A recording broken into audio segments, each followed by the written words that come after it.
Hello, everybody. Good afternoon. It's always fun to be like the last session on the last day. So thank you for coming, those of you that chose not to get on the airplane early. I'm Kelly Jones. I am the Chief People Officer at Cisco Systems. And today I have great excitement because I have Adele Trombetta with me. And Adele, for those of you who don't know, is the leader of customer experience in our EMEA region. But she's not actually only that. Adele is a leader that we have at Cisco that is not only incredibly culture forward, she's also a bit of a pioneer in the AI space. And so what we're going to talk today about, I'm going to be sharing some insights with you from our AI workforce study that we did, all the insights we learned about driving adoption, learning and skilling, and the impact on engagement. And Adele's really going to help us bring this to life. So first of all, thank you very much for having me, and thank you for being here to listen and to have a very interactive conversation. So this topic is the topic. We have been talking about AI in each and every session, but then there is a reality of adoption of AI, and we need to make sure that it works fine. And I must say that I am really in a privileged position because with my team that are all technical experts, and they are here to see how technology impact the real life. So AI is going to impact, and we want to see the how, because we have definitely passed the stage of if, should we adopt AI, yes or no? Now it's only a matter of how we do that. So really great conversation, and looking forward to it. Yeah, I mean, the conversation around this has definitely evolved. I was here last year, and I think I was on this stage, and we were talking about leadership. You know, what are the leadership capabilities we need in the era of AI? And what we got really curious about, so we have an 86,000 person workforce. And so I lead the people strategy, and we got really curious about what do we know about AI activation in our workforce? What are we seeing as an impact? You know, what are we seeing around adoption? And so my team actually spent about a year between August 2024 and October 2025. And what we did was we took all of the AI adoption data we had of our internal tool, which we call Circuit, but we also looked at HR data in the background. We looked at things like performance ratings, promotional velocity. You know, we looked at all different types of data to really understand what was going on in our workforce, to get underneath some of these insights. Some of it didn't shock me, some of it was really surprising. So we're going to share that with you here today with some recommendations around how you can drive some of these pieces. So this is the research study. I mentioned we looked at the 90,000 some employees that we had over this period. We also did focus groups, I forgot to mention that, and individual interviews when we found things that were really, really interesting. But what I really want to stop with is the drivers of adoption, because Adele touched on this a little bit. You know, that's step one. And what we realized at Cisco is for us now, it's kind of table stakes. We're actually seeing really high adoption. Yes. Over the last fiscal year, it's doubled. So at Cisco, what we see is, I think it's like 7 out of 10 of our employees are saying that it is helping with their performance, it is helping with their productivity. So we're getting really high adoption. I want to say we're at like 97% at an enterprise level. And when we really got underneath it, two things were driving this. One of them was kind of a, well, of course, and the other was really kind of an, oh, wow. The first is the leadership multiplier. Oh, yes. So never underestimate the impact of leaders when you're looking at this, because employees are twice as likely to use it when their leaders do and their leaders talk about it. So if you have a leader that's modeling in it and talking about it, you're going to see increased adoption. If not, it's going to be a little more quiet. I think the second is around the choice effect, and this is one that really kind of baffled me, if I'm just being honest. So at Cisco, we have a hybrid work program that says each team and leader gets to decide, are you in office or are you hybrid? And so as a result of this, we have teams who have a return to office mandate, who have to be in the office, say 5 days a week, 4 days a week. We have other teams that work more hybrid and flexible. And what we found was there was significantly higher adoption in the hybrid and flexible group. So employees who chose to come into the office 3 days or more, but did not live under a mandate, had significantly higher adoption than those that were under an RTO mandate. And this one was really fascinating and led to a really long debate about causation and correlation and why might this be. But I'd really like to introduce you into this because I know you've seen a lot of this in CX. Like, I'd love your perspective on what you're seeing. Look, actually we have seen exactly both. We have seen people coming more often to the office and coming together to innovate, to think differently. What else? How we can use AI? Which are the use cases where we get the maximum in terms of value? And so the flexibility plays an important role. We are not forcing, but they are coming. And second, as you rightly said, the role of the leaders. As a leaders, look, we have, first of all, we need to create the right environment where people can innovate, because this, let's be honest, AI is just started. We still don't know which trajectory this will take, and we together can define this trajectory. So definitely creating the right environment is number one. And also, we have, as a leader, we have to provide the tools, because we need to make sure that our people knows how to use, which are the main use cases, which are the product that they can use to get to start using AI. But to me, the most important one is being role model. Yeah. Role model as a leader is always been important, is always been foundational. With AI, even more than before. We keep saying that do as I say, will never be as powerful as do as I do. So, and that's exactly the kind of approach that I have decided to take, and my team is taking as well. And I give you a concrete example of what we are doing. At the beginning of this fiscal year, we have defined our new strategy, what we call the formula for success. And we have decided to make AI, the AI adoption, as one of the pillars of this strategy. The reason was very clear. We want to pass a message that we cannot succeed overall if we do not succeed on the AI adoption. And there is one important next step. We know that AI will benefit everyone, but the how is different based on the role that you play in the organization. So there is an element of what we call the T-shape approach. There is an horizontal, common way of approaching AI, but there is also a vertical one where we create specific communities by role. We have a community for the project manager, for the engineer, for the architect. And for each of these community, we define which use cases, which playbook to accelerate the transformation. Very last point, I know that it's a bit of long, but I'm super excited about that. We should not underestimate the change for the leaders. Because yes, leaders has to be a role model, and for leaders it's completely different to lead an organization at the AI era. Why? Because in the past, the leaders were the ones that always had the right answer, the ones that know how to do. Now leaders are the ones that know how to navigate. It's completely different. It's completely different approach. And we need to make sure that we help our leaders every step of the way. Yeah. I think that's such a great point. And if you sat in Marcy Penno's session that was in the Purpose Pavilion, she said something, I'm going to quote her, or I'm going to encapsulate what she said. She said something exactly to that point. What she was saying is, it's no more, being a great leader is not having all the answers. Yes. It's having the right questions. So it's an interesting pivot, and I can see is why it would make leaders uncomfortable. Because we're used to being the ones that have the answers and we set the direction, and it's a, don't underestimate the change. I love that point. So now I want to talk a little bit about the impact on experience, and I will say there was some eye-openers in here for me. So in general, 7 out of 10 of our employees said that AI is making them more productive, it's saving them time. And so that's not shocking. If we've used it, we know that's the case. What really surprised me in this, and I thought was fascinating, is there is a very positive cycle around AI usage and employee engagement and performance. And let me unpack that for you, what that actually means. We looked at the promotion data for our last reward cycle, and we found that more AI use, 50%, the people who were recommended for promotion used AI 50% more than their peers, which is quite a dramatic uptick. So we also saw they were getting promoted faster when we looked at who had gotten promoted that cycle and the cycle before.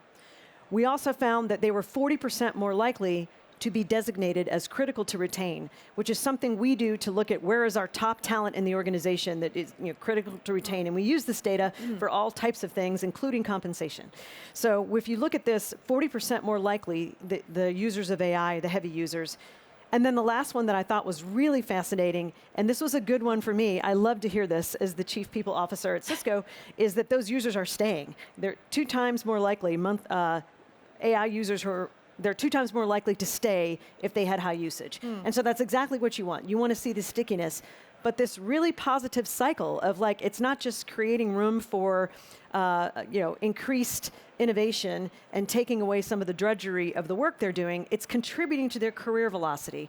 And the external data tells us there's a 55% wage premium on AI fluency. And so it feels like a good on both sides. So this is, I don't know, this one really surprised me, and I'd love to hear what your teams are doing and how you think about this. I would really, I would echo these results. And I tell you, in particular, I like when you talk about, of course, we expect productivity. And yes, we are seeing an increase in terms of productivity, in terms of quality and efficiency. And we are seeing an impact in terms of creativity, in terms of innovation. What we say is we are redefining the art of possible thanks to AI. And what is also interesting, Kelly, is you see here an impact on the employee experience. And I can tell you on my side, I see a correlation between the employee experience and the customer experience that we know is our ultimate goal. Yes. And the reason is quite simple. I was talking to one of customer here at the Cisco Live, and the customer said, "Oh, you lead customer experience. Can you give me a definition of what you mean for customer experience?" And I said, "Okay, in short is, I see you, I serve you, and I will partner with you." And with that, what I mean, and if you think about these 3 steps, well, AI can help us and is already helping us to better understand what our customer wants, so we better see our customer. But AI is also helping us to better respond to their needs, to have what we say a hyper-personalized experience, so that every customer really feels as the only customer. But if we do that right, if we better understand what they need, and we better answer to their needs, well, the result is we will partner for a long time. That's exactly what we really want to do. So 100% with you, I think that more and more we will see AI as part, and as a leader, we will make sure that AI is a foundational part of the way we measure the performance and the success of our teams. Yeah. I love that you pulled on that thread, because we didn't start with this at the beginning, but I probably should have. We know that companies that have massive scale adoption of AI drive better results for their customers. And what she just did was unpack why is that. It's somewhat linear. True. And I think your organization really leads the way in this. So thank you. That is such a strong connection. Now we're going to talk a little bit about learning. This is a really interesting one, and I think we all know that we learn by doing. All of us probably have experienced that before. You do a thing, you learn a thing. It came out really, really strong in this report. What we learned was you can't legislate AI learning, by telling people everyone must go take this one course to learn AI. And I've seen that approach sometimes, where people are saying, here's the class, go and take it. Cisco takes a slightly different approach in this, and we have, in our learning organization, what they've said is we're going to look at this very persona-based, and we're going to look at this role-based, because when it's role-based and it's specific to your job, of course, it's going to draw a better connection with what it is that you do. So what we see is 87% of our employees are saying they learned by doing. So sending them all to one big class is never a good idea, but creating the time, space, and maybe a little bit of structure for them to innovate. Some of the things that we tried in this space that worked really well, within my organization in 3P, we did something called a Clue Chasers game, which was literally an interactive game where you had to use Circuit, which is our internal AI tool, to go in and solve a mystery, and you had to kind of create agents to do it. And so it was one of those things where when we rolled it out, you always have that moment of, is this cool or is this corny? I don't know if you ever ask yourself that. Is it cool? Is it going to be weird or is it going to be cool? What we found out was people actually loved it, and they learned how to create agents. And so this hands-on learning is really, really powerful. And then the other is around specialization. You know, the enrollment in the infrastructure AI training was 3 times as high because it was targeted. And so we've really taken that learning into how we provide learning to the organization at scale, and we're very much going persona-based. And I know your group has actually done some really cool things in this. I think it was before you saw this, before we ever talked about it, maybe before we even had the research study, so you were ahead, but I'd love to hear how you see this show up. Look, we launched something similar, hackathon and contest. We did that in November, and in less than 1 month, we had more than 100 new use cases, of which some of them now are at global level. So there is such an appetite from our employees and our leaders to really participate and innovate. However, I think that, Kelly, it's really important to stress one point, and you are doing amazing from that standpoint. We really, as a leader, we need to avoid what I call the AI efficiency trap. Because it's so easy to use all the gains that AI will give us in terms of cost, in terms of time, in terms of resources, just to have a productivity and say, okay, we can ask our team to do more things in the same time frame. But I genuinely believe, and as you are saying as well, that's not the way. We should, yes, use part of this time to increase the productivity, and we should use this time also to continue to learn, to continue to innovate, to strategize. And what is fascinating, what we have seen as well, is that out of these new use cases, hackathon that we have done, well, teams are coming together cross-organization. They are thinking broadly. They are not thinking only, okay, I'm an engineer, I need to solve this SDA implementation. No, they are thinking, okay, if I do that, how can I help my adoption team to make sure that customers understand what's the value of technology so that I can renew? So we are making them thinking broadly. That's exactly what we want to do with our principles as a Cisco as well. So this is something that we need to think. But the only way for us to be successful here is if we are consistent in the message. If we show that we, as a leader, in our playbook, in our speeches, in our KPIs, that we have intentionally decided to use part of the quantitative benefit of AI to improve the quality of our operations, the quality to make more inclusive our space, our environment, and to finally improve the quality of our customer and partners' experience. Yeah, I love that. And you're touching on something we're going to get to a moment when we talk about the cultural environment. I know you have a lot of passion around that, but there is something in how we've been talking about it, I think, that's been driving adoption, and it's what she just said. You know, the idea that we want to create time, we want to remove the work that feels like drudgery, remove the drudgery, and then not automatically fill it all with something else, but really focus on learning. And we've introduced Time to Grow, which is structured learning blocks where we want people to go out and grow and experiment and learn.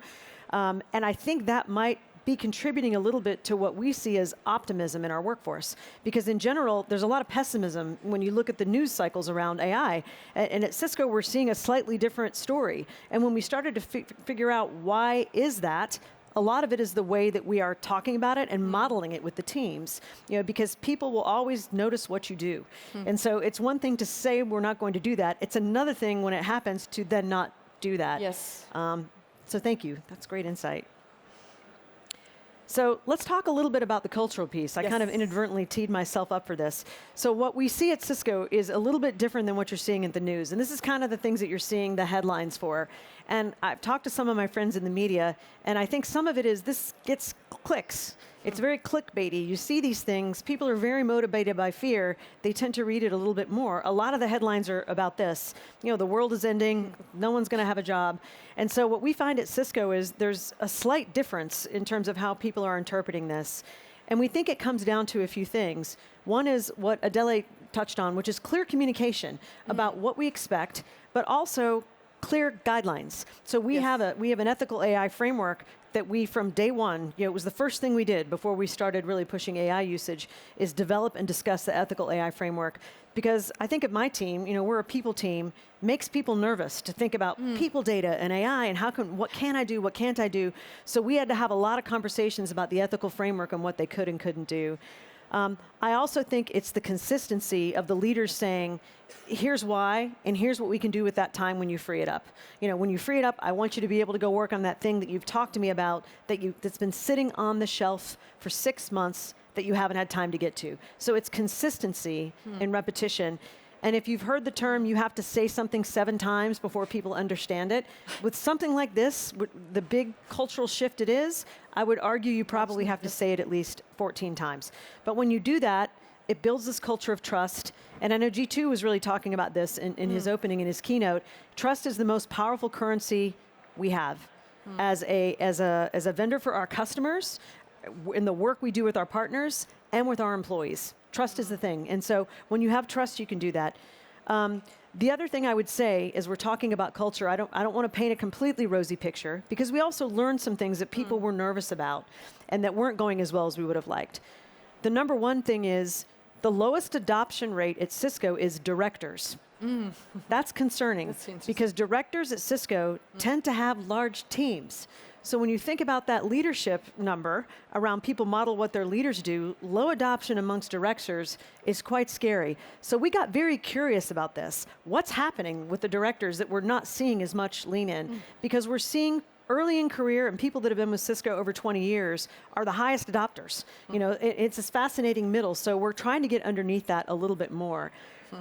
What we also learned from our Cisconians was there's still some fear about the accuracy of outputs. I think 50% of our employees said, I still have some concern with this data. I'm using it, I'm leaning in, I'm not 100% confident in the data. We also had a lot of feedback. A third of the people we talked to talked about skills atrophy. The idea of we become too reliant and we stop being able to do the thing. And I have a 26-year-old daughter. If any of you have kids in that age band, you might be starting to see that, where we're having to have these conversations that says, no, it doesn't do all the work for you. It is your assistant in the work. And so I think that's a real concern. And when I think about learning and development and how we create a future-proof workforce, this critical thinking element is so important. And so our employees are feeling this as well. And then the last thing we saw that wasn't a great moment for us was, adoption when it was individual and not amongst a team actually degraded team trust. So if Adele and I work together with 4 other people, and Adele is off being our highest user that we have on the team, and others are not using it, what you actually find on the team is there's a lack of trust, because they start to mistrust her outputs. And so that's a really interesting thing when you think about high-performing teams and team dynamics. When it's adopted individually and not collectively, it gets a little bit concerning.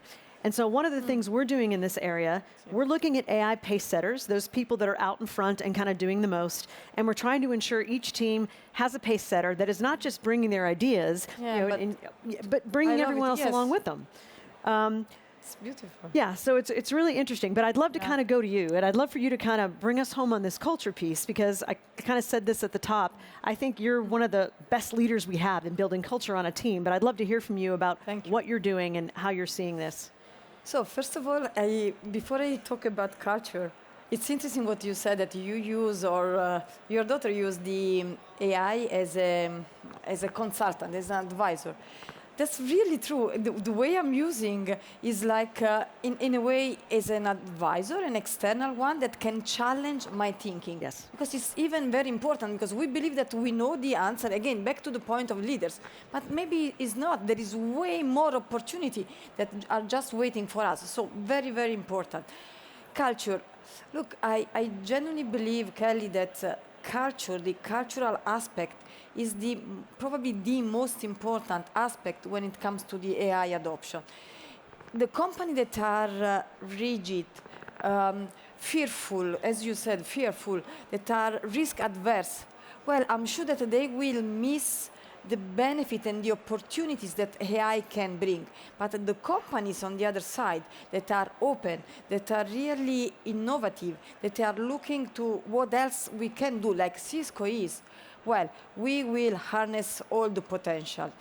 And to your point, I believe that definitely, as we have proven, AI, so human can thrive with AI, but it's true the vice versa. AI will thrive with the innovation, the creativity of humans.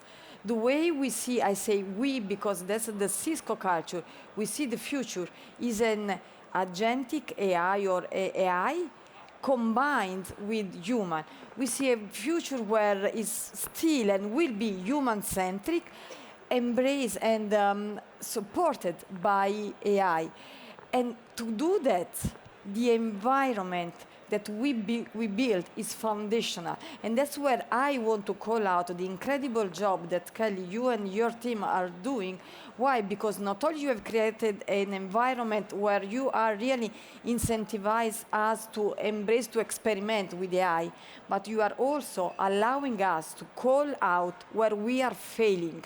We should not underestimate that. If we do not experiment, if we do not innovate, we don't fail. But if we innovate and we take risks, and we have to, we will fail. But it's fine. What matters is that we fail fast, and we are not afraid to call out, hey, I need help. This is not work. This is not what I was expecting. There are so many times when I see the result that AI is giving me, even as a recommendation, saying, it's not what I was expecting.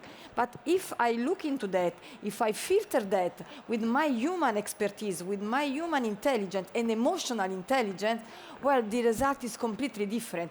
And we can really create a fantastic symbiosis between AI and the humans. Yeah, I really love that. The failure piece is interesting because you're 100% right.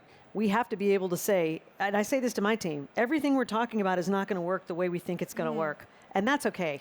You know, but we're in this era where no one can tell you, if you think about HR systems, tools, and processes, and how AI comes into it, I'm leading that for my team right now. I can't tell you exactly what it's going to look like in 4 years. And anyone who says they can is lying to you because we're all experimenting with this. And so that ability to kind of try things and be curious. It goes back to yesterday, 2 of our team members did a presentation around adaptability quotient. We were talking about EQ and IQ. And then this idea of AQ. You know, adaptability is the new key skill for leaders and employees. And if you remember one thing we talked about today, you know, when you're thinking about your career and building that, the ability to adapt and evolve is going to be the human superpower that sees everyone through this technological transformation. I will use that. I love it. You Adaptability like that? is a new one, yes. I need you to call some people about this great compliment you just paid me. We just did talent assessment, and I felt like you should have done that before my talent assessment. I'll call on you next time. With pleasure. I love it. Thank you. So 4 quick things I would say, how we turn these insights into action. You know, these are the kind of the 4 key things to land. The leadership by example in your organizations, that is absolutely key for AI adoption. You know, investing in some experimentation and the role specific. You know, general AI training does not work. Role specific AI training is great. And experimentation in that space. The communication, and I think in times of change like this and in times of cultural change, if you think about it, everyone is dealing with a lot right now. The world is very heavy. There's a lot of unknowns happening, both in companies and in the world. So being able to communicate clearly and oftenly about the strategy, about what's happening and what's coming, is really important to make people feel secure to experiment. And then, of course, humans always in the center.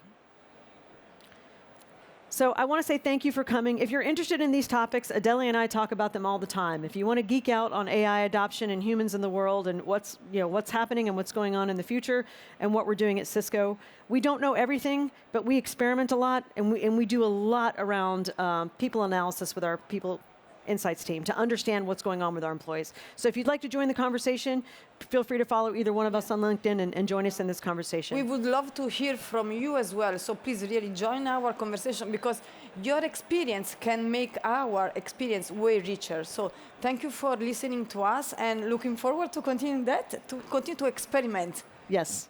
Thank you very much.